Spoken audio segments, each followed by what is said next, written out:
Me encontré con este libro hace un tiempo. No sé si lo compré hace poco o hace mucho.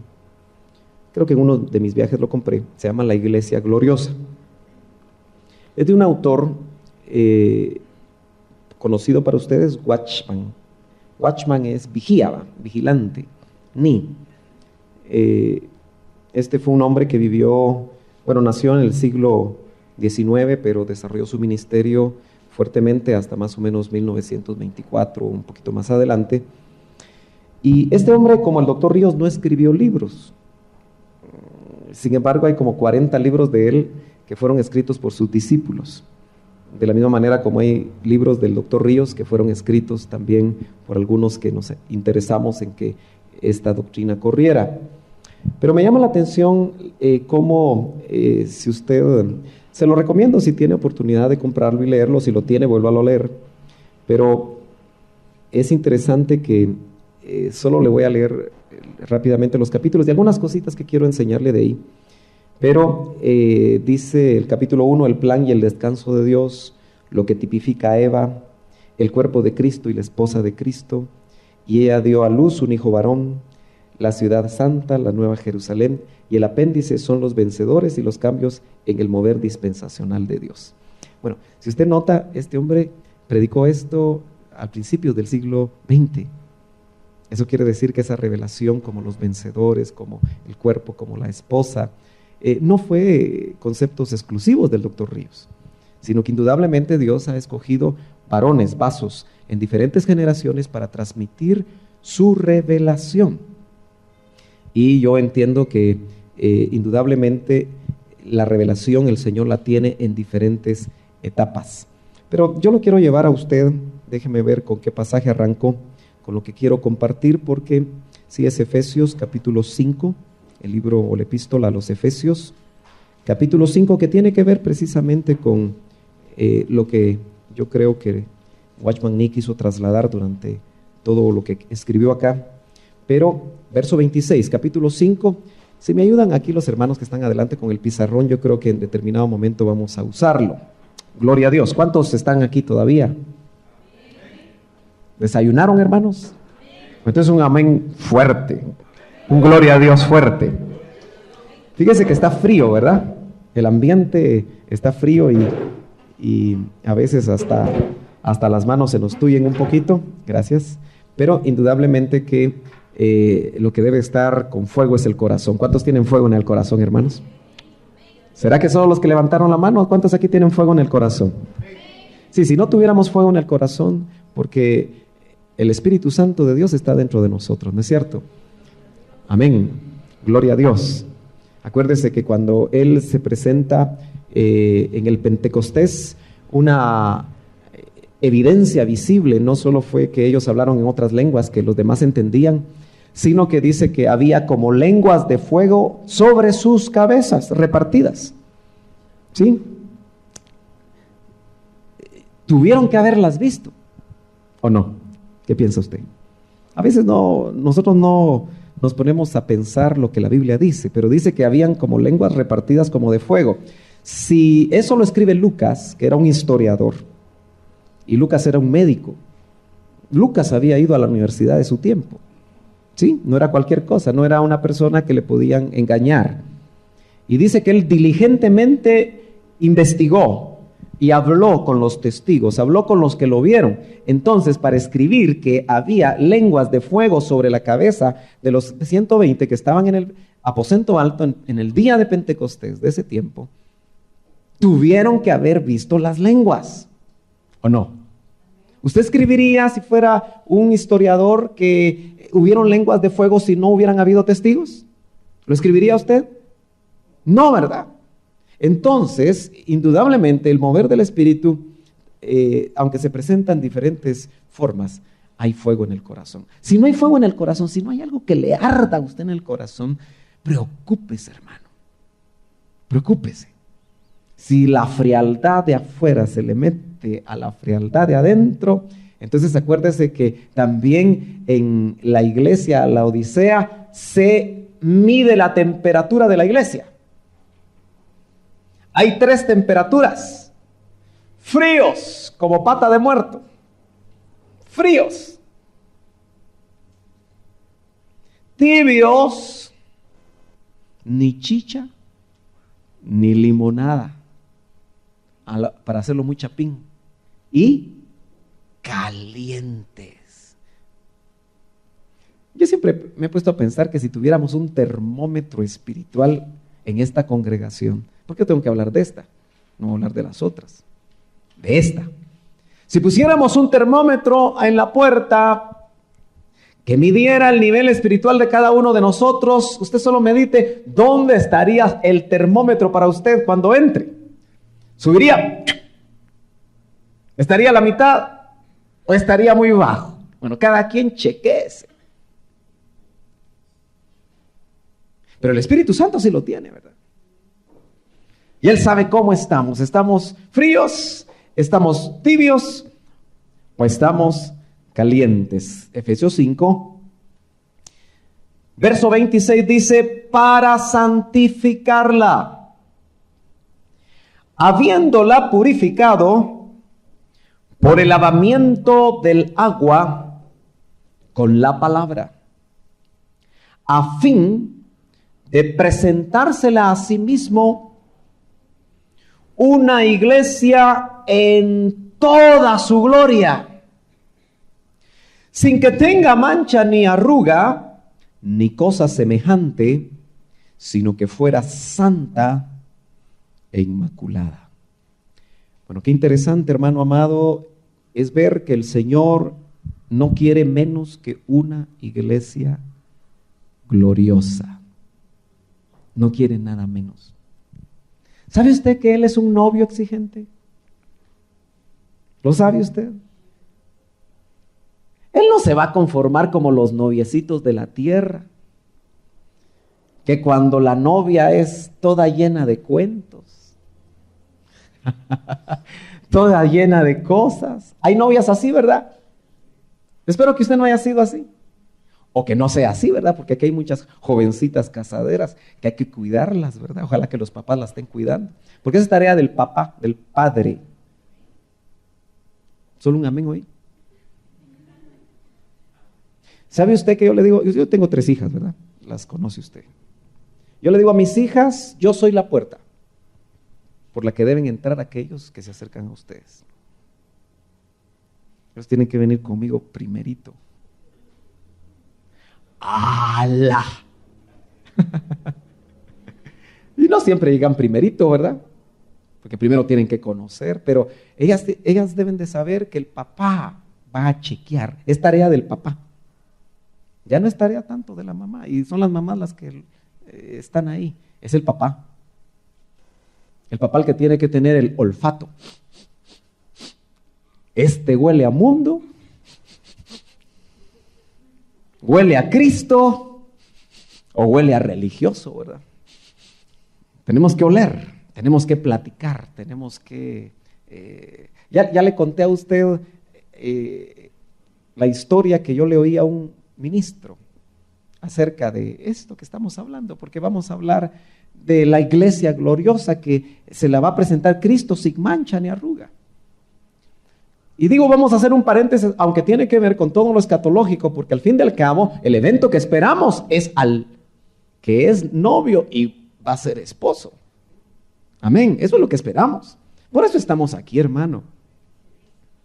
Yo creo que usted no está aquí esta mañana porque, por otra razón, usted anhela realmente agradar a Dios. Pues usted sabe que los jovencitos siempre dicen, en esta iglesia no hay nada. ¿Verdad que así dicen? ¿Sí? ¿Los padres así han oído? Esa es tu iglesia muy chiquita, dice. Ahí no hay mucho de dónde escoger, dice. ¿Verdad que sí? Esas son los conceptos. No se preocupe, yo lo oí desde que asistía, desde los 11 años oía eso yo. A los 14 años también oía eso. Y llamativamente parece ser que es un concepto muy generalizado. Bueno, esta jovencita, hija de un ministro, asistió a una convención en otro lugar. A ver si había algo por ahí en esa convención, ¿verdad?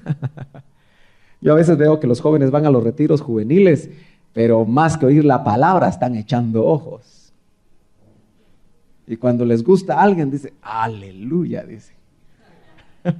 Pero no por lo que oyeron de la palabra, sino por lo que están viendo. Estiran así un poco el cuello. Bueno, lo cierto es que a esta jovencita le gustó alguien, cristiano, nacido de nuevo, era una convención cristiana. Y entonces el papá que estaba ahí, parece que él participó en esa convención, se dio cuenta, el papá de la jovencita. Y entonces, al final, como el joven era muy correcto, porque qué bueno es cuando los jóvenes son correctos, y jóvenes que están aquí sean correctos cuando aborden a una señorita, ¿verdad? Fíjese que él muy correctamente le dijo al papá de la joven, mire, yo quisiera escribirle a su hija, ¿me da permiso? Porque vivían en estados diferentes, eso era en Estados Unidos. Y él le dijo, mire, no le doy permiso de que le escriba a mi hija. Haber dicho el patojo, ¿para qué le dije, verdad? Si este suegro ya se puso difícil. Pero se sorprendió con lo que le dijo después. Le doy permiso que me escriba a mí, le dijo. El papá le dijo al joven, le doy permiso que me escriba a mí. Interesante, ¿verdad? Si el joven hubiera tenido malas intenciones, no le hubiera escrito. Pero el joven tenía muy buenas intenciones y por un año le escribió al papá. Y lo que sucedió fue algo tan tremendo que el papá después de un año se enamoró del joven. Pero para su hija, por supuesto, ¿verdad? Se dio cuenta cuáles eran las intenciones, lo que pensaba, lo que escribía, porque de lo profundo del corazón habla la boca, ¿no es cierto?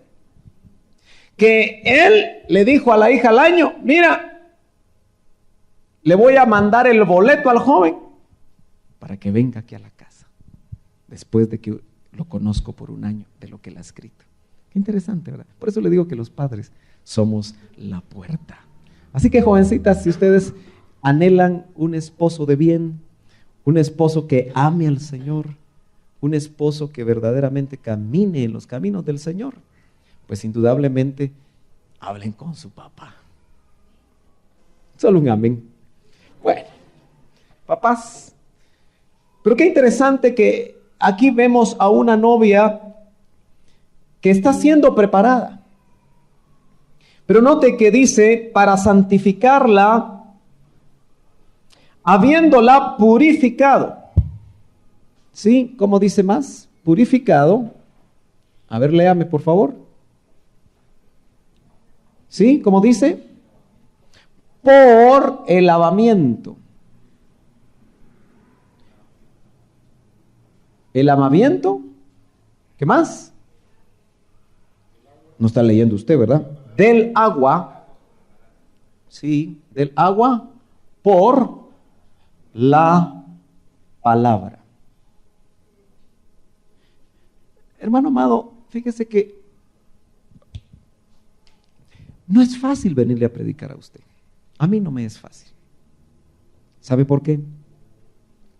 Como no me es fácil predicarle a donde me invitan a predicar.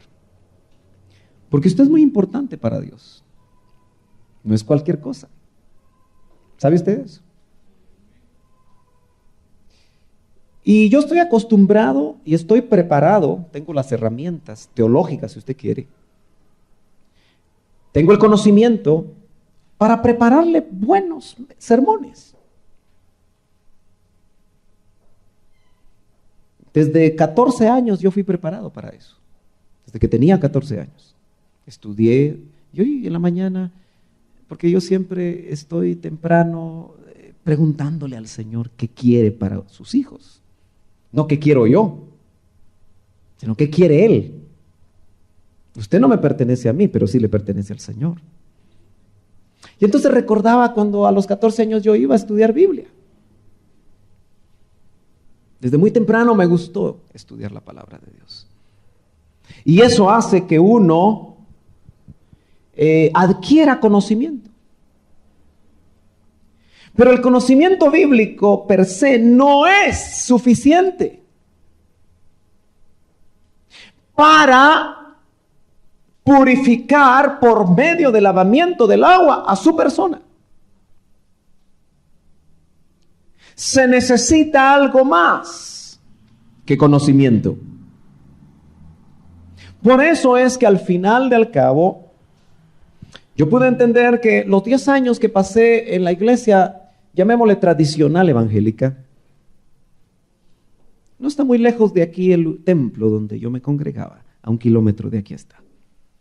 Por alguna razón el Señor me trajo cerca, a este local donde nos estamos reuniendo. Pero por 10 años yo podía ver que en la medida que mi conocimiento bíblico subía, no subía en la misma velocidad mi vida, mi manera, mi vida cristiana en agradarle a Dios. Pero lo más sorprendente es que no era solo mi experiencia. Era la experiencia de una congregación que a veces llegaba a lo máximo a 150 personas, porque en esa congregación siempre se ponía la cantidad de personas que llegaban. Entonces uno podía ver cuántas habían llegado. Aquí yo voy a empezar a hacer lo mismo. No, no es cierto. Pero fíjese usted que yo notaba que la vida de las personas no cambiaba. Yo lo noté por 10 años. Y como usted sabe, he caminado en el Señor y después he estado en las congregaciones donde el Señor me ha llevado. Por cierto que no he sido un saltamontes de congregación en congregación, porque yo podría decirle que solo he estado en 2 congregaciones. Esa iglesia tradicional y en iglesia Elim, aunque con diferentes templos, ¿no es cierto?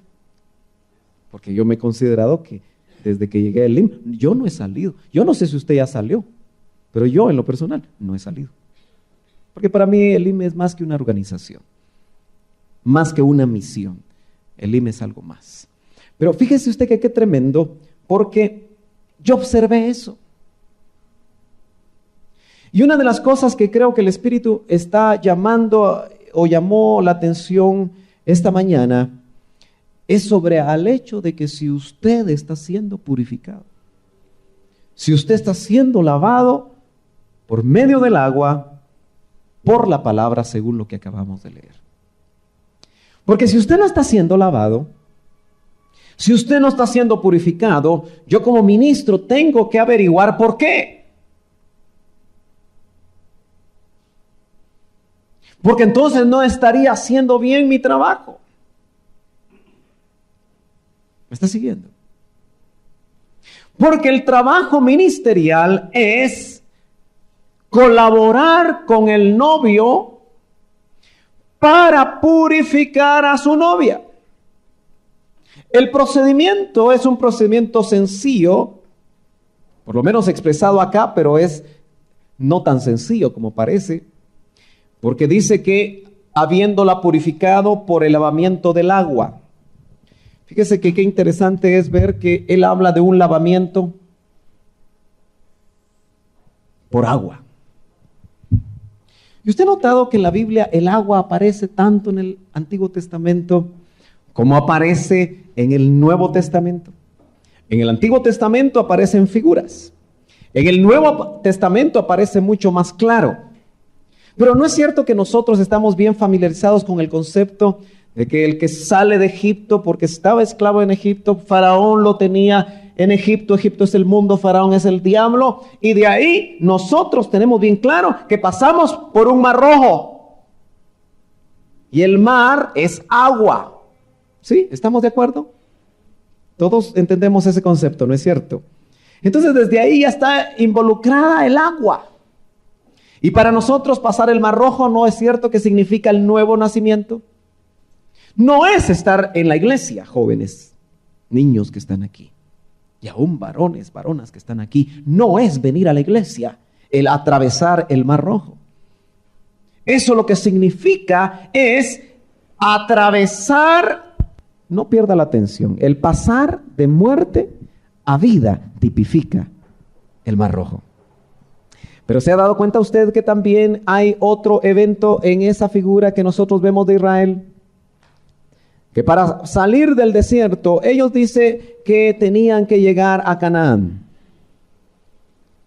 Pero antes de llegar a Canaán, tenían que atravesar otro lugar, otro espacio de agua, que era el río Jordán, ¿no es cierto? El río Jordán para nosotros representa el bautismo con el Espíritu Santo. ¿Estamos de acuerdo todos? Esta es doctrina básica, ¿sí? Jóvenes, ¿estamos de acuerdo? Sí, amén. Muy bien, entonces, nota usted que tanto para el nuevo nacimiento como para el bautismo con el Espíritu Santo hay ahí intrínsecamente metido el concepto de agua. Pablo dice que la iglesia debe ser purificada por el lavamiento del agua. En el tabernáculo de Moisés aparece también el agua, ¿se acuerda? Estaba en el atrio. ¿Cuántos aquí ya somos bautizados en agua? Levántenme su mano, quiero ver. Muy bien, la gran mayoría, gloria a Dios. ¿Usted ha notado cómo el cristiano depende incluso su herencia denominacional, así le cuesta bautizarse?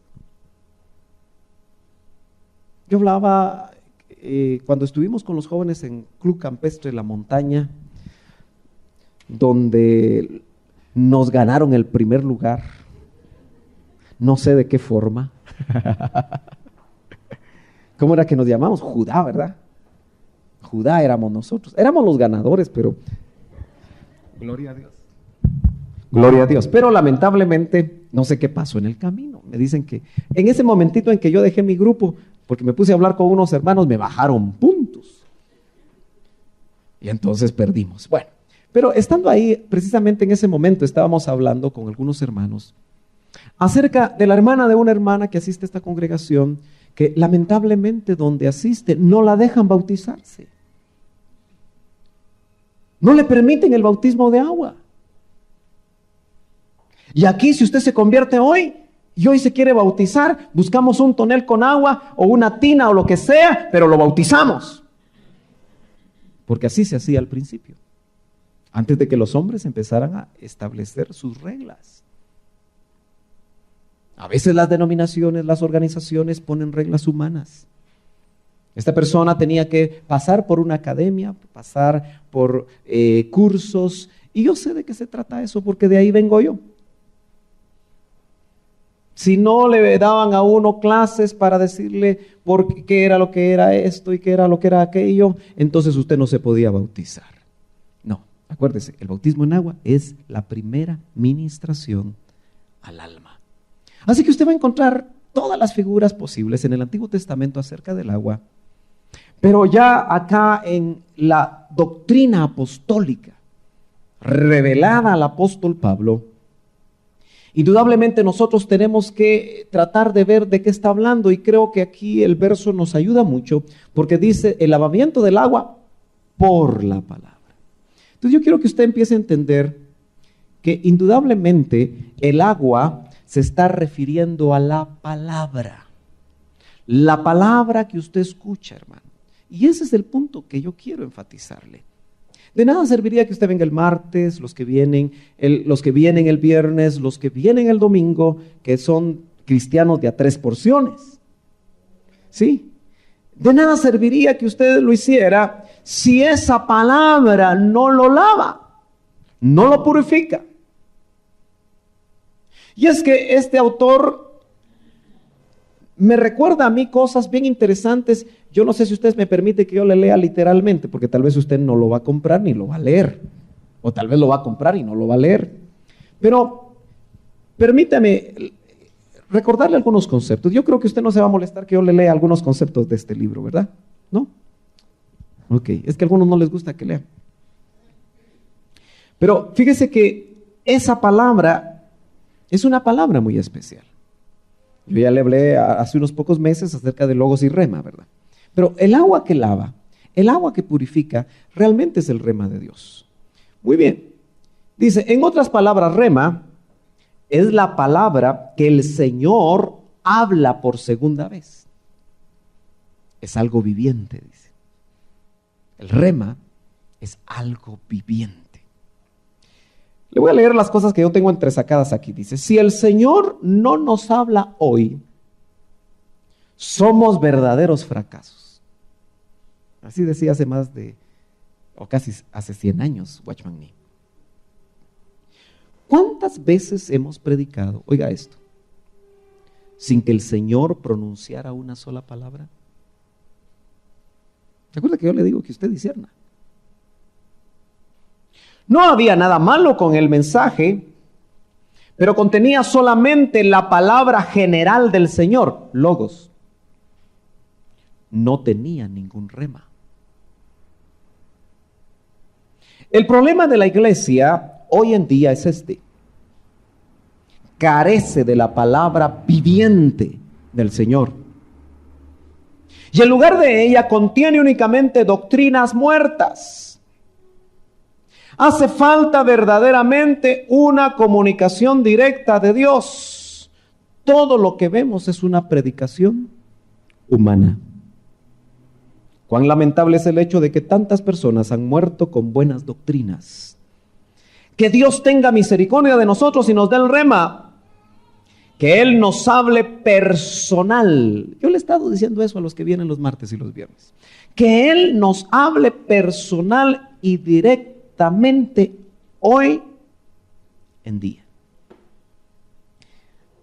Pongamos ahí el papelito. Hermano amado, si solamente la palabra que yo le traslado en este lugar, o los hermanos de escuela dominical que le trasladan, o los discipuladores lo que le trasladan en sus casas, es el conocimiento que llega de usted o de esa persona hacia usted, y ahí se queda todo. Eso es conocimiento. Eso es logos, palabra general. Pero si esa palabra es un rema, es la palabra hablada por segunda vez, porque realmente el rema es la palabra que Dios te habla a ti, personalmente. La que te revela o se salta de la letra cuando lees la palabra, si la lees. Solo esa es agua para purificar. Yo estaba viendo, y si usted me acompaña, Juan, hoy estaba al nomás venir porque venía pensando en estas cosas. Le dije que es el tiempo de Juan, ¿verdad? ¿Se acuerda? ¿Ha estado leyendo el Evangelio de Juan usted, que es tan obediente?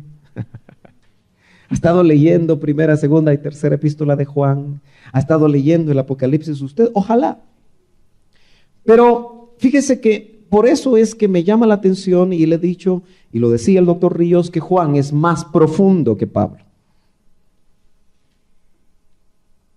Porque recibió cosas más profundas que Pablo. Pero note usted, yo lo traté de chequear.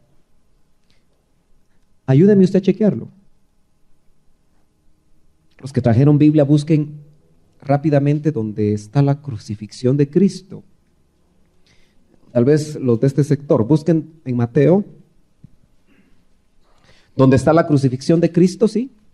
Y me dicen si ahí habla del soldado que le abrió el costado a Jesús. Aquí en este sector, por favor, Marcos, busquen en Marcos, donde está el relato de la crucifixión de Cristo, y verifiquen si habla del momento en el que el soldado le abre el costado al Señor. Aquí hasta donde están mis hermanos van a buscar en Lucas, de aquí para allá, si dice en el relato de la crucifixión, si está el relato de que el soldado le abre el costado. Y por favor, de hermana Norma para acá, busquen ustedes en Juan. Y por favor, en un minuto me van a decir, alguno de ustedes, dónde, en qué libro, en qué grupo está el relato que el soldado, ya cuando el Señor había muerto, le abrió el costado. ¿Mateo ya encontraron? ¿Todavía no? ¿Los de Mateo? Ok. Vamos a ir por partes. ¿Marcos ya encontró? ¿Dice algo así? ¿O no han encontrado todavía? ¿Los de Lucas? ¿Los lucanos? ¿No lo encuentran? ¿Y los sanjuaneros? 19:34. Sí, quería que ustedes lo verificaran porque el único evangelio donde aparece ese relato es en Juan. No aparece con el historiador Lucas. Y Lucas, cuando uno quiere detalles de la historia de Jesús, de la vida de Jesús, del ministerio de Jesús, uno busca a Lucas, porque Lucas es muy acucioso. Pero qué llamativo que en Lucas no está. No está en Marcos, quizá porque el Evangelio es tan corto, ¿verdad? Apenas 16 capítulos, pero no está en Mateo tampoco. Yo creo que tiene que haber un misterio. ¿Por qué aparece solo en Juan? ¿Por qué Juan puso tanto interés? Ahora, ¿qué es lo que dice? Vayamos entonces a Juan 19, dijeron. Pero uno de los soldados le traspasó el costado con una lanza y al momento que salió, sangre, ¿sí? Pero también agua. Yo no creo que esto sea casualidad. Acompáñeme a la primera epístola de Juan. Juan, primera epístola de Juan. Y usted va a notar ahí en la primera epístola de Juan, capítulo 5, verso 7, que nuevamente el apóstol Juan, el discípulo amado, el que se recostaba en el pecho del Señor, el íntimo de Jesús. Si nosotros podemos partir de los 500 que lo vieron y bajar a los 70 y bajar a los 12 y después a los 3, acuérdese que él está en el nivel más íntimo, porque de los mismos 3 que era Juan, Pedro y Jacobo, Juan fue el más íntimo. Acuérdese que Pedro le negó. ¿Sí? Y Jacobo perdió la cabeza, ¿verdad? ¿Sí? No por infiel, sencillamente porque Juan, mejor dicho Jacobo, fue uno de los que Herodes quiso matar y lo mató, ¿verdad? Muy bien. Cuando usted oye de sangre, ¿qué es lo que se le viene a usted a la mente? Sangre.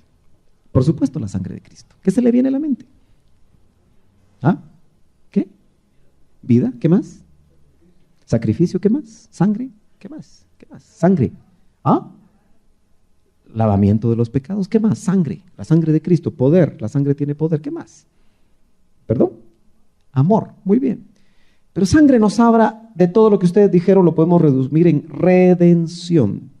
Acuérdese que dice que sin derramamiento de sangre no hay remisión de pecado. ¿Sí? ¿Estamos de acuerdo todos? Pero después de que sale sangre, sale agua. Y médicamente, hoy no vino la hermana que es médico, pero médicamente usted sabe que después de que sale sangre en una persona, sale agua. ¿Cuántos saben que nuestro cuerpo humano está compuesto por el 80% de sangre? Sí, ¿verdad? Eso lo enseñan. Eso lo sabe usted. Somos aguateros. Estamos llenos de sangre. De sangre también, pero parte del agua está en la sangre, ¿no es cierto? ¿Estamos de acuerdo? Pero aquí estamos viendo que el agua entonces, si sangre significa ser redimidos de los pecados, ¿qué significará el agua? Lavamiento, ¿sí? ¿Qué más? ¿Qué significará el agua? Vida, ¿qué más? ¿Qué creen ustedes que significa la purificación? ¿Qué más?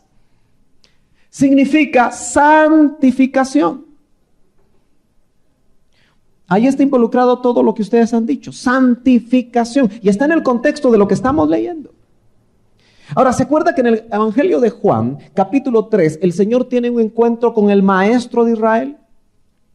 ¿Quién era el maestro de Israel, Alex? Axel. ¿Quién fue el maestro de Israel en el capítulo 3 de Juan? ¿Quién? Nico. Muy largo Nicodemo, ¿verdad? Era el maestro de Israel. Y para ser el maestro de Israel había que ser muy cabezón, ¿verdad? Había que tener un profundo conocimiento de la ley. Era muy respetado. Y cuando el Señor tiene el encuentro con él, usted se da cuenta que el Señor de una vez a los religiosos les habla claro. Yo le he dicho a usted que Juan hay que leerlo tratando de ver con qué personaje se encuentra Jesús. Y Jesús ahí en Juan se encuentra con Nicodemo, Pero el capítulo 4 se encuentra con la samaritana y a todos los trata de acuerdo a su necesidad. No es la misma manera como le habla a la samaritana. Con la samaritana estuvo hablando largo y tendido. Con Nico le sacó la espada, porque la palabra es espada de dos filos. Y le digo, mira Nico, déjate cuentos. Si tú no naces de nuevo, no puedes ver el reino de Dios. Y cuando él se estaba medio sosteniendo de la bola rápida que le había mandado Jesús, en el verso 5 del capítulo 3 le dice, si no naces del Espíritu y no naces de agua, no puedes entrar. Entonces eso que también es doctrina básica la hemos dejado de lado.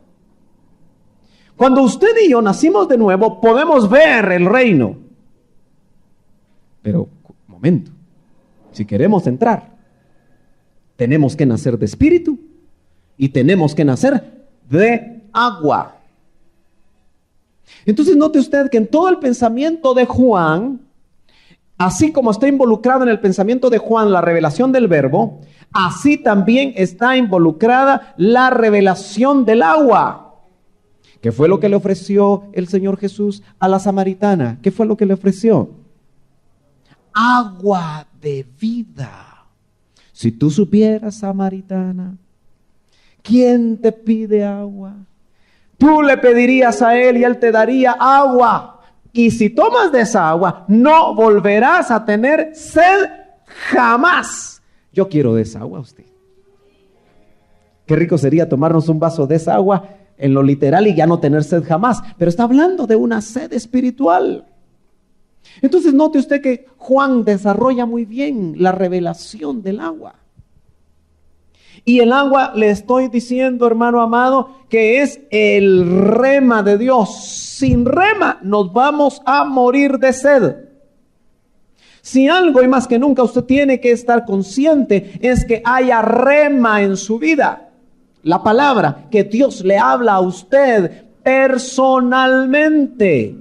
Si Dios no le está hablando a usted personalmente, está perdiendo su tiempo. Se está llenando de conocimiento.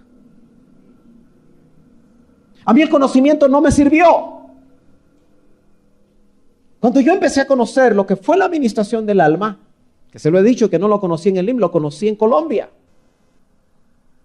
Lo que sí es llamativo es que el mismo año y casi el mismo mes que el doctor Ríos estaba recibiendo la administración, a mí me estaban ministrando en Colombia. Y por la administración yo llegué al IMSS. Yo no hubiera llegado por conocimiento. Yo creía tener más conocimiento, porque así es el que cree tener conocimiento, se hincha, se infla. El que se la lleva de muy salsa, no cabe en las puertas. ¿Sí estamos de acuerdo? Yo tuve que llegar sabiendo que necesitaba que completaran el proceso que Dios había empezado en Colombia. Ahí me di cuenta que todo el bagaje que yo tenía de conocimiento que me lo habían dado quizá grandes maestros que habían venido a Guatemala, no me servía porque lo poníamos en una balanza y no me servía para mi propia vida. Ese conocimiento bíblico no me servía para navegar yo con el divorcio de mis papás. No podía hacerlo.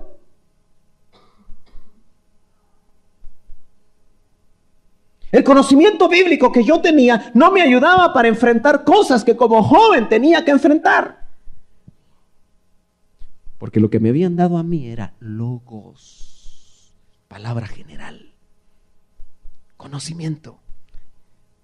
Y no me había encontrado yo todavía con ese pasaje de la letra mata, mas el espíritu vivifica. Por eso el rema de Dios es la palabra que el Espíritu Santo te habla a ti. Por eso la pregunta es, ¿te habló Dios hoy? Y no me la respondas rápido. ¿Hubo algo hoy en la mañana que oraste? ¿Hubo algo anoche que oraste o que estuviste un momentito de intimidad con Dios donde Dios te habló? Y lo que te dijo a ti te sirvió para saber que necesitas limpiar algo en tu vida. Alguien dijo acá que la sangre nos habla de vida y es cierto, porque dice que la vida del animal está en su sangre, y por eso la instrucción era no comer animal ahogado en sangre, ¿verdad? ¿Sí? Muy bien, pero también el agua nos habla a nosotros de vida, porque sin agua sabemos todos que nos morimos en el plano natural, pero también sin el agua de la palabra la vida espiritual se muere. Hermanos amados, mi gran preocupación es que usted venga cada domingo acá y se esté muriendo espiritualmente hablando.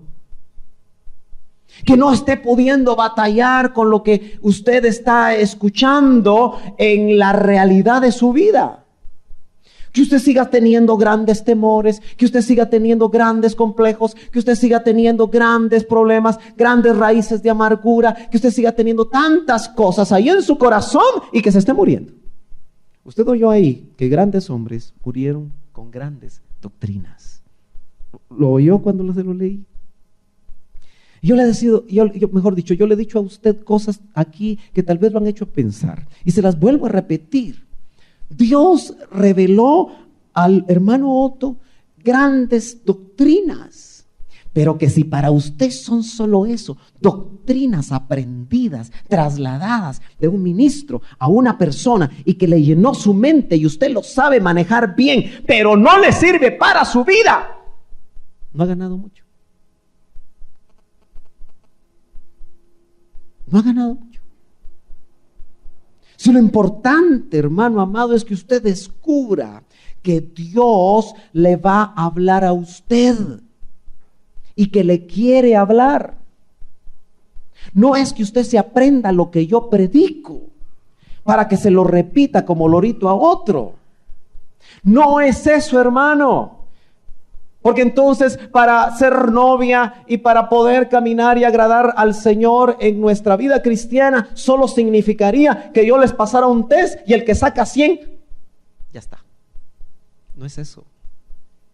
Yo creo que muchos que sacan 100 en la doctrina Elim están secos por dentro, porque su énfasis ha sido la doctrina. Y le digo Elim porque es el área donde nos hemos movido. Podría decirle doctrina centroamericana, podría decirle doctrina bautista, podría decirle doctrina presbiteriana, cualquier clase de doctrina basada en la palabra de Dios. Si es conocimiento, no te va a servir. Pedro recibió una palabra que no le puso atención, porque Pedro era muy suficiente en sí mismo antes que lo empezaran a purificar, y ya era apóstol. Por eso no me extraña a mí que los apóstoles de hoy necesiten también un trabajo de parte del Espíritu. El problema es que cuando ya se tiene un título de ese nivel, ya no se permite que nadie ingrese, ni siquiera el Espíritu Santo, a trabajar la vida de esa persona. Pero Pedro, le dijeron, Pedrito, entienda, la palabra de Cristo, hablándole Cristo a Pedro. Te pidieron para zarandearte, Pedro. Y yo ya pedí que tu fe no falte. No puso atención Pedro. Porque todavía después el Señor le dice, mira Pedro, antes que el gallo te cante 3 veces. Mejor dicho, antes de que el gallo cante, tú me negarás a mí 3 veces. ¿Entiende usted qué será la palabra de Cristo para Pedro? Y cuando Pedro lo está negando, la primera vez, el gallo cantó. Y en el momento que el gallo cantó, el Espíritu Santo de Dios le recordó a Pedro las palabras de Cristo, quizá un rato antes que se las había dicho. Y la palabra hablada por segunda vez, que es rema. ¿Y qué produjo en el corazón de Pedro? Arrepentimiento. Yo aquí le puedo decir a usted que si la palabra que usted escucha no le produce arrepentimiento, es logos para usted, aunque para otros sea rema. Si la palabra del Señor a usted no le produce deseo de limpiar aquello que el Espíritu Santo le está diciendo que limpie, es logos, es conocimiento. Usted va a ser un cabezón, conocedor de doctrina, Va a dejar con la boca abierta a sus compañeros de estudio. Va a dejar con la boca abierta a sus compañeros de trabajo. Va a ridiculizar a aquel hermanito que no cree igual que usted, pero solamente es lo único que va a hacer, porque esa palabra a usted no se la ha hablado Cristo otra vez. La palabra que purifica, el agua que purifica, es que cuando tú vas a encender la tele y vas a ver algo malo, hay una palabra de Dios que te recuerda, la palabra de Cristo que te dice, no lo hagas, porque no me vas a agradar. Entonces tú no lo haces. La palabra de Dios, cuando un jovencito está buscando tener relaciones sexuales fuera del matrimonio y en el momento que lo va a hacer, la palabra de Cristo le dice, eso es fornicación y no lo hace, esa es la palabra que purifica. La palabra de Dios, cuando una persona casada está a punto de cometer adulterio, porque ¿cuántos saben que muchos cristianos cometen adulterio? ¿No lo sabe usted? ¿Sí, hermano? Tristemente sí. Y por eso el testimonio del evangelio en nuestro país está tirado a la tierra. Si usted trabaja con gente inconversa y esa gente inconversa le ha tomado un poquito a usted de confianza, le va a hablar de la A a la Z, de todas las experiencias que conoce, de cristianoides que han caído en pecado delante de ellos o con ellos. Y usted solo va a tener que decir, tenés razón. No todo lo que brilla es oro. Pero no es cierto que el testimonio ya ahí está dañado.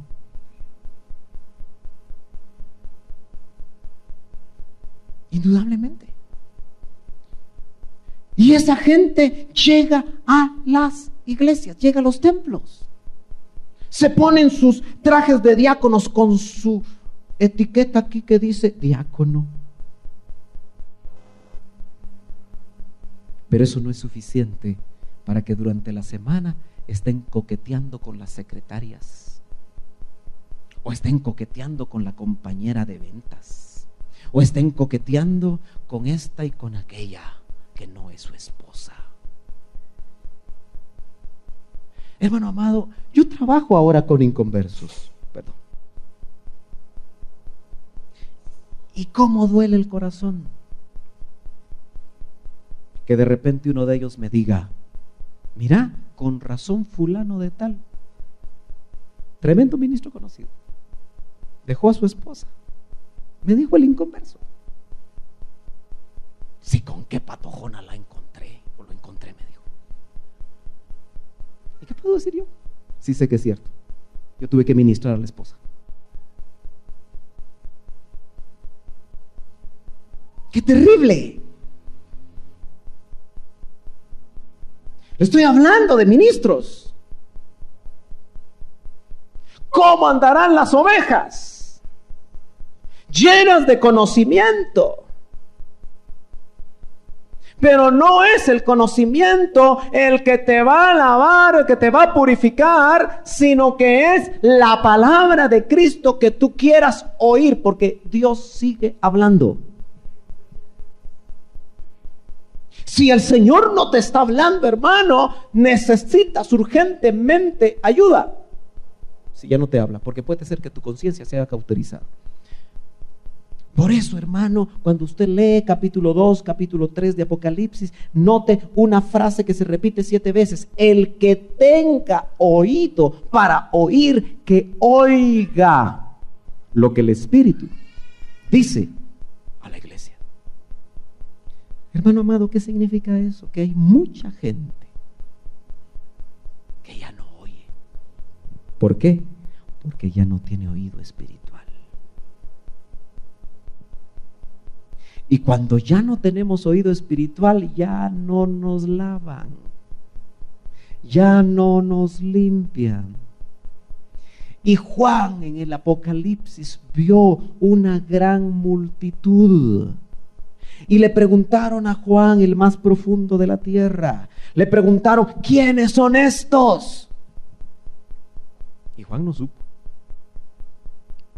Y eso que era el más pintado de los apóstoles. Tuvo que preguntar: Señor, tú lo sabes. Estos son los que vienen de lavar sus ropas en la sangre del Cordero, en la gran tribulación. Entonces, ¿está notando usted que esa gran multitud que no se podía contar no lavaron sus ropas, no fueron purificados? ¿Son cristianos? Sí. Pero primero perdieron el oído espiritual. Y cuando perdieron el oído espiritual, ya no hubo rema, ya no hubo agua. Son los cristianos que vienen domingo a domingo y oyen la palabra, pero no actúan conforme a esa palabra. ¿Por qué? Porque el lunes no les habla el Señor, o ellos ya no oyen. Porque, hermano amado, si usted viene cada domingo, yo no le critico eso. Usted y Dios, usted y sus razones. Pero esa palabra que estoy el domingo debería de resonar el lunes, el martes, el miércoles, el jueves, el viernes. Ahí cuando usted está a punto de tomar una decisión equivocada, que esa palabra le resuene. Pero ya no es la mía, es la de Cristo, que le está hablando y le está diciendo: no te metas en eso, no hagas eso, no critiques, no chismees, no alegues, no te enojes, no esto, no lo otro. Eso es lo que hace el Espíritu. ¿O usted no siente que el Espíritu le habla? Cuando uno va manejando, hermano, y se le atraviesa a la gente, ¿no es cierto que uno se pone enojado? ¿O usted de palo? ¿No se pone enojado usted?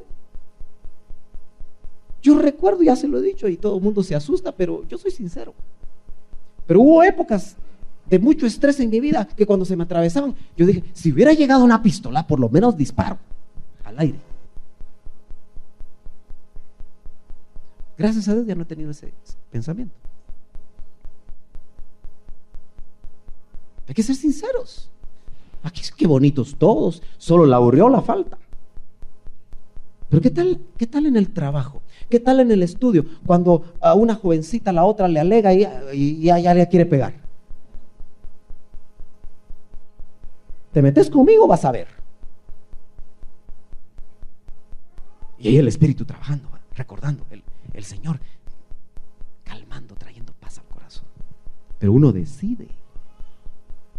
Cada vez que el rema de Dios llega a tu vida y tú le haces caso al rema de Dios, eso lo que hace es lavarte.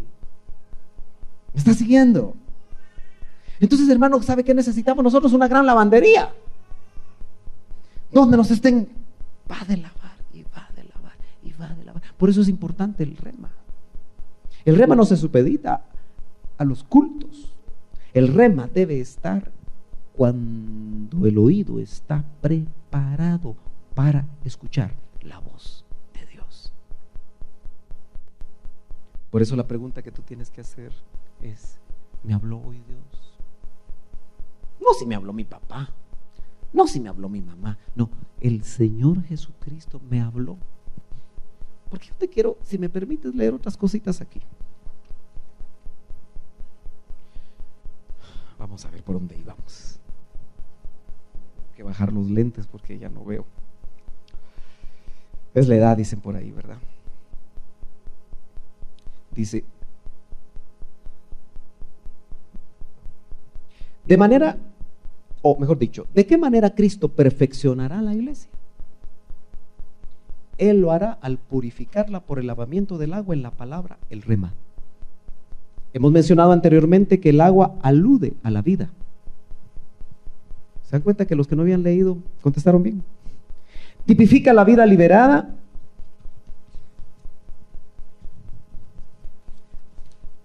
mediante el aspecto no redentor de la muerte de Cristo. ¿Sabe usted que el agua es el aspecto no redentor? Porque la sangre es el aspecto redentor. La sangre lo que limpia son los pecados, y los pecados no son nada positivos, ¿verdad? Cuando salió sangre, el Señor completó el trabajo que había que hacer por los pecados. Lo más sucio se trabajó a través de la sangre. Pero el agua es el aspecto positivo del sacrificio de Cristo, porque es darte a ti la estatura para que tú seas la iglesia gloriosa, que no tiene mancha, no tiene arruga. Es sacarnos del lodo o del muladar por medio de la sangre. Pero el agua es para presentarnos como una iglesia gloriosa, hermano amado. Eso es el agua. ¿Cómo nos purifica Dios? Él lo hace con su vida mediante su propia palabra. A menudo no sabemos en qué aspecto debemos ser purificados. A veces sí sabemos, pero nos hacemos los suecos. O mejor dicho, nos hacemos los locos. A menudo no sabemos en qué aspecto debemos ser purificados, pero un día la vida que está en nosotros no nos deja en paz. Usted, hermano, siente que hay momentos en que la vida de Cristo, porque ¿dónde tenemos la vida de Cristo? En el Espíritu, ¿no es cierto? ¿Sí? Se lo voy a poner de esta manera. ¿Se acuerda que Eva salió de la costilla de Adán? Y la Eva que fue presentada a Adán tipifica la iglesia gloriosa, porque la Eva fue presentada perfecta, sin mancha, sin contaminación, porque así salió de las manos de Dios. Pero ¿qué tenía Eva adentro? ¿Tenía algo de Adán? ¿Sí? ¿Tenía algo de Adán, Eva? Sí. De la misma manera nosotros, cuando ya nacemos de nuevo, tenemos algo de Cristo que está en el Espíritu. La nueva criatura. El pecador empedernido, y para poner el mejor ejemplo, el ladrón en la cruz que estaba injuriando a Jesús, cuando fue transformado internamente, dejó de injuriarlo. Se bastó pocos minutos para que el ladrón en la cruz fuera transformado, ¿no es cierto? Y de injuriarlo, le dijo: Señor, acuérdate de mí. Usted conoce las palabras, ¿sí? La nueva criatura es la vida de Cristo que está en nosotros. Yo le llamo a eso la semilla genética que va a definir si nosotros vamos a darle estatura o no. Y por supuesto, ahí está todo. Corintios dice: Cristo nos ha sido hecho sabiduría de Dios. Cristo nos ha sido hecho justificación. Cristo nos ha sido hecho santificación. Cristo nos ha sido hecho glorificación. Todo el paquete. Todo el paquete. Por eso también yo he dicho muchas veces, hermanos amados, nosotros estamos embarazados de Cristo, aunque no se note. Hoy que vi yo a las hermanas y todavía Rosita, no sé dónde anda Rosita. Allá atrásito está. No, bueno. Pero usted ha visto a las embarazadas. ¿Las ha visto? Un mes no se nota nada. 2 meses tampoco. A los 3 meses ya se empieza a notar un poquito, ¿verdad? Pero parece una indigestión. 4 meses, 5 meses, ni fajándose, ¿verdad? La pregunta es: ¿cuántos meses llevamos nosotros de Cristo? Para que en el trabajo nos digan, como que sos cristiano, vamos. Que no solo lo digan en los convivios cuando no te echas el vinito. Ay, ¿usted no bebe? No, no bebo. ¿Y por qué no bebe? Porque no me gusta. Muchos no se atreven a decir: porque soy hijo de Dios. ¿Y usted por qué no fuma? Porque hace mal para los pulmones. Siempre buscamos razones humanas. No diga que es hijo de Dios. Amén. Me contaba un hermano de la iglesia que hicieron el convivio ahí en su empresa. Una empresa muy importante, transnacional. Y estaba sentado, él tiene la bendición de que el jefe de él es cristiano. Y él es cristiano. Y estaban en la mesa de los recha, porque solo estaban los cristianos. Porque los demás ya saben que en cada mesa su whisky, Porque a eso se reúnen, ¿verdad? ¿No es cierto? Y entonces, el jefe del jefe del jefe, que es una persona extranjera, llegó riéndose con su whisky en la mano y le dijo: es cierto que aquí dicen que esta es la mesa de los evangélicos. Pero él no lo creía. Y entonces los dos se quedaron viendo. Sí, le dijo. Y dice que entonces el jefe no sabía ni qué hacer porque creía que era broma. Vaya que gracias a Dios todavía no ha llegado el tiempo en el que por ser cristiano ya no te van a dar trabajo, aunque yo sé de empresas que no dan trabajo si eres cristiano. Ya sé de empresas. Y entonces se sintió tan mal que mejor se sentó con ellos, y yo me imagino que para dorarles la píldora. Pero ¿sabe qué? Después de hablar un tiempo, los cristianos empezaron a ministrar a ese hombre, que casi se le derramaron las lágrimas, porque por alguna razón el Espíritu Santo los llevó a hablar de los padres. Y él empezó a contar lo terrible que había sido su vida con su padre. ¿Qué tal si nosotros decimos: no, es que nosotros no tomamos porque si se les hubiera ocurrido no identificarse como hijos de Dios, no hubieran sido instrumentos? ¿Me está siguiendo, hermano? Entonces, qué importante saber que el Señor quiere purificarnos por medio de su palabra. Yo termino leyéndole algo. Tal vez le dan ganas a usted de comprar este libro y leerlo, porque lo bueno hay que recomendarlo. Dice: pero un día la vida que está en nosotros no nos deja en paz. Ese punto yo quiero enfatizar. Hay cosas de la vida de Cristo que a usted no lo dejan en paz. ¿No lo deja en paz Cristo cuando usted mira algo en la televisión inadecuado? ¿No lo deja en paz algo dentro de usted cuando usted murmura de otra persona sin que le conste? ¿No lo deja en paz cuando usted hace un negocio mal hecho, que usted sabe que no está bien? Porque si no está bien ante las leyes humanas, no va a estar bien ante las leyes de Dios, porque la ley de Dios es mayor que la ley humana. Eso es sencillo de entenderlo. Si la vida de Dios no te deja en paz, tienes una gran noticia: eres hijo, porque tienes algo de Cristo adentro que se está desarrollando. Amén. Hasta que llegues a ser la iglesia gloriosa. Pero cuando los güiritos son contestones con los padres y no les deja, y ellos se sienten igual, tal vez solo vienen a la iglesia, pero cuando algo no los deja en paz, después diga: mamá, perdóname. Ese güirito también tiene que saber que hay algo que Dios ya metió en su corazón. Pero después su rema entra en nosotros. Eso es lo importante. Y nos muestra lo que debemos pasar por la purificación. Cuando un rema llega, produce fe. ¿Se acuerda usted de Romanos 10:17? La fe viene por el oír, y el oír por el rema de Dios. De una vez te digo, el logos no produce fe. Por eso hay mucha gente sin fe, que le cree, que mejor dicho, que cree en Dios, pero no le cree a Dios. Es difícil creerle a Dios cuando estamos enfermos, hermano. Cuando el médico dice: miren, enfermedad terminal. Los médicos como que les da gusto decirle a uno eso, ¿verdad?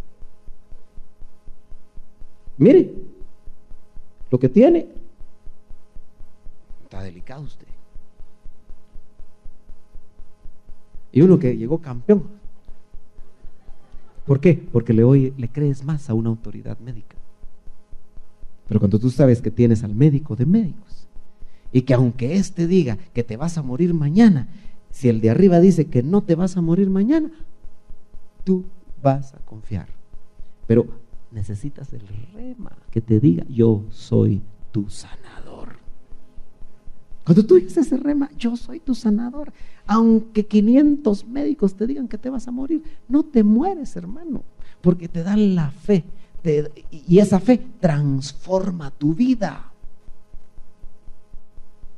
¿Está entendiendo, hermano? Yo no quiero gastar mi garganta domingo a domingo, martes martes a martes, viernes a viernes, si no hay rema de Dios en tu vida? Indudablemente, si tú tienes testimonio de que aquí no hay rema, tienes derecho a buscar el rema donde lo encuentres. Nadie te va a retener aquí si no lo encuentras aquí. Porque cuando uno hace la obra de Dios, hermano, a uno lo que le interesa no es retener a la gente para que lo oigan a uno. Lo que a uno le interesa es que uno esté haciendo el trabajo que se debe de hacer. Tu responsabilidad de hoy en adelante debería de ser orar porque Dios te hable. No te duermas cada día de tu vida si todavía Él no te ha hablado, si todavía Él no te ha dicho algo a ti que va a servir para el lavamiento. Yo termino con Efesios. ¿Cuál es el propósito de todo esto? Verso 27. A fin de presentársela a sí mismo, Cristo, una iglesia en toda su gloria. Hermanos, hoy no se ve la gloria por ningún lado. Seamos honestos, no se ve la gloria por ningún lado.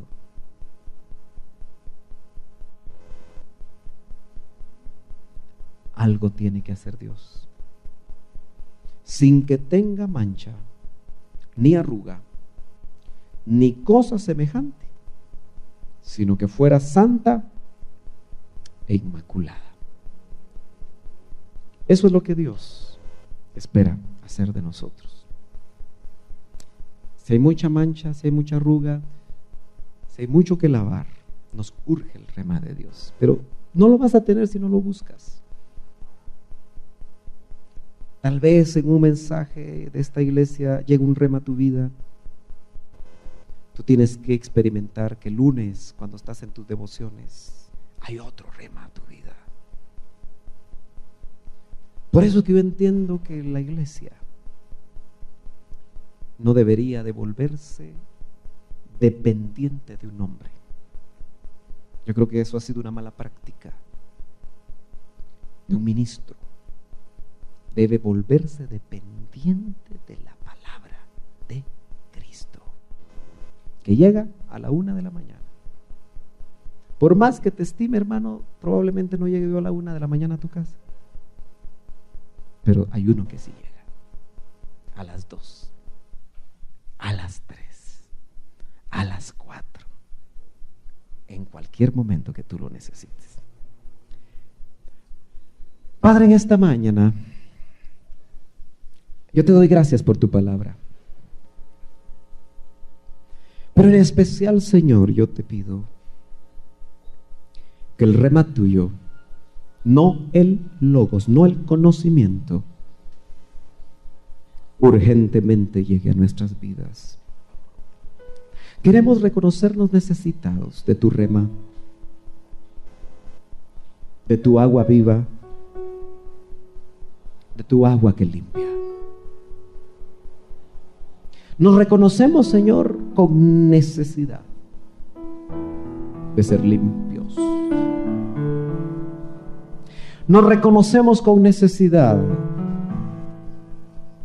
que la arruga sea quitada. Y te suplicamos, Espíritu Santo,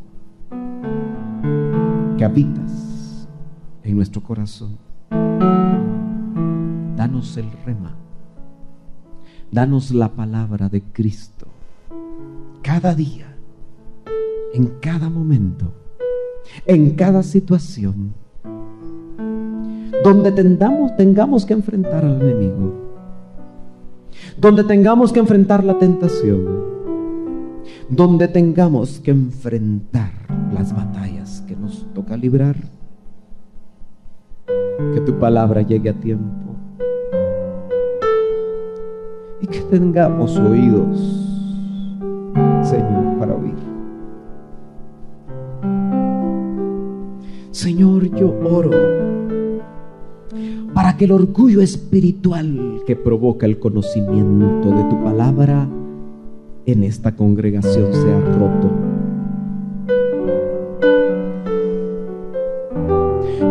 Úsalos, Señor, para que seamos sencillos.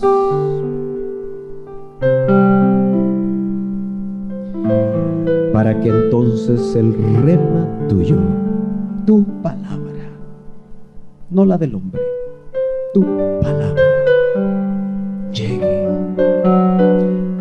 Si necesita llegar como espada de dos filos, que divide, Señor, el alma y el espíritu, que sea bienvenida esa palabra. Si necesita esa palabra llegar como martillo que rompe la roca en dos, que llegue como martillo, Señor. Si ese rema debe llegar como pedernal afilado para cortar la carne, para ser circuncidados en el hombre interior, sea, Señor, bienvenida tu palabra. Toma libertad, Espíritu de Dios. Por favor, no nos dejes tranquilos.